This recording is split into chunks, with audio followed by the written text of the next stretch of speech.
Welcome to JP study. రాజ్యాలు మరియు సామ్రాజ్యాలు టాపిక్లో మనము 6th క్లాస్ న్యూ సిలబస్ కదా.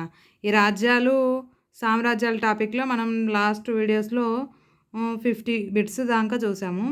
ఇక నెక్స్ట్ బిట్స్ చూద్దాము. ఇక నేను పెట్టిన ఈ బిట్స్ చూస్తే ఈ 6th క్లాస్ ఈ రాజ్యాలు సామ్రాజ్యాలు ఈ టాపిక్కిన మీరు లెసన్ చదివినా చదవకపోయినా మొత్తం బిట్స్ అన్నీ దీంట్లో కవర్ అయిపోయాయి. ఒకసారి చదవండి, చూడండి, ఏమన్నా మిస్ అయింటే కమెంట్ చేయండి. ఇక వీడియోలోకి వెళ్దామా. శాతవాహనులు దాదాపు ఎన్ని సంవత్సరాలు పాలించారు? దాదాపు 300 సంవత్సరాలు పాలించారు. ఇక్ష్వాకుల రాజధాని ఏ నది ఒడ్డున ఉంది? కృష్ణా నది ఒడ్డున. ఇక్ష్వాకుల రాజధాని ఏది? విజయపురి. రామాయణంలోని శ్రీరాముని వారసులుగా ఎవరు చెప్పుకుంటారు? ఇక్ష్వాకులు. ఇక్ష్వాకులు రామాయణంలోని శ్రీరాముని వారసులుగా చెప్పుకుంటారు. పల్లవులు ఏ సంవత్సరాల మధ్య దక్షిణ భారతదేశాన్ని పరిపాలించారు? క్రీస్తు పూర్వం 300 నుంచి 900 సంవత్సరాల మధ్య పల్లవులు దక్షిణ భారతదేశాన్ని పాలించారు. పల్లవుల రాజధాని ఏది? కాంచీపురం. మొదటి మహేంద్రవర్మ ప్రవేశపెట్టిన నూతన ద్రవిడ వాస్తు శిల్పకళను ఏ శిల్పకళ అంటారు? మహేంద్రుని రీతి శిల్పకళ అంటారు. ఎవరి కాలంలో వాస్తు శిల్పకళ రాతితో నిర్మించే ఆలయాల స్థాయికి మారింది? పల్లవుల కాలంలో వాస్తు శిల్పకళ రాతితో నిర్మించే ఆలయాల స్థాయికి మారింది. మొదటి నరసింహవర్మను ఏమని పిలుస్తారు? అతన్ని మహామల్లుడు అని కూడా పిలుస్తారు.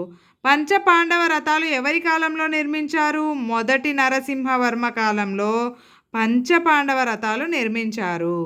మహాబలిపురంలోని 5 రథాలను ఏమంటారు? ఏకశిలా రథాలు. అవి ఒకే రాయిని తొలిచి ఆ రథాలను తయారు చేశారు. రెండవ నరసింహవర్మ ఏ పేరుతో ప్రసిద్ధి చెందాడు? రాజసింహుడు అనే పేరుతో ఎవరు ప్రసిద్ధి చెందారు? రెండవ నరసింహవర్మ కాలంలో దేవాలయాలు వేటితో నిర్మించారు? మెత్తటి మట్టి రాయితో నిర్మించడానికి ప్రసిద్ధి చెందారు. అప్పుడు ఆ కాలంలో రెండవ నరసింహ కాలంలో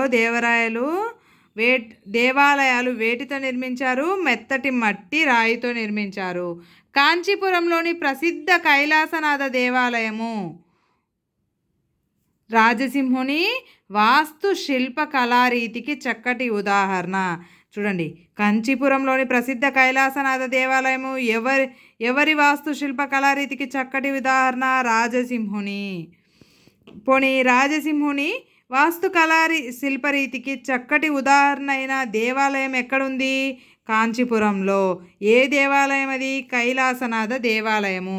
దక్షిణ మరియు మధ్య భారతదేశంలో ఎక్కువ భాగాలను ఏ సంవత్సరాల మధ్య చాళుక్య రాజులు పరిపాలించారు? క్రీస్తు పూర్వం 600 నుంచి 1200 సంవత్సరాల మధ్య కాలంలో దక్షిణ మరియు మధ్య భారతదేశంలో ఎక్కువ భాగాలను చాళుక్య రాజులు పరిపాలించారు.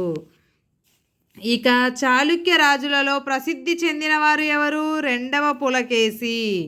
నర్మదా నది ఒడ్డున జరిగిన యుద్ధంలో హర్ష చక్రవర్తి రెండవ పులకేశిని ఓడించాడు. అయితే ఈ విజయాన్ని ఏ శాసనంలో చేర్చారు? ఐహోలు శాసనం. చాళుక్యుల కాలంలో అభివృద్ధి చెందిన నూతన వాస్తు శిల్ప కళారీతి ఏది? వేశారా. ఏ పల్లవరాజు రెండవ పులకేశి యుద్ధంలో ఓడించి కావేరీ నదిని దాటి వెళ్ళాడు? మొదటి మహేంద్రవర్మ. ఐహోలు శాసనాన్ని తయారు చేసిన వారు ఎవరు? రవికీర్తి. పట్టగడల్లోని సంగమేశ్వర దేవాలయం ఏ నిర్మాణ శైలిలో ఉంది? ద్రవిడన్. చాళుక్యుల రాజధాని ఏది? బాదామి అయినా ప్రస్తుతం ఏ రాష్ట్రంలో ఉంది? కర్ణాటకలో. మహాబలిపురంలోని ఏకశిలా నిర్మాణాలు ఎవరి కాలంలోనివి? పల్లవుల కాలం నోటివి. పాపనాథ ఆలయం ఏ నిర్మాణ శైలిలో ఉంది? నగారా. అంతరిక్ష అధ్యయన శాస్త్రాన్ని ఏమంటారు? ఖగోళ శాస్త్రం అంటారు. రాళ్లపై చెక్కబడిన సందేశాలను ఏమని పిలుస్తారు? శిలాశాసనాలు అంటారు. Thank you for watching. Please like, share, subscribe.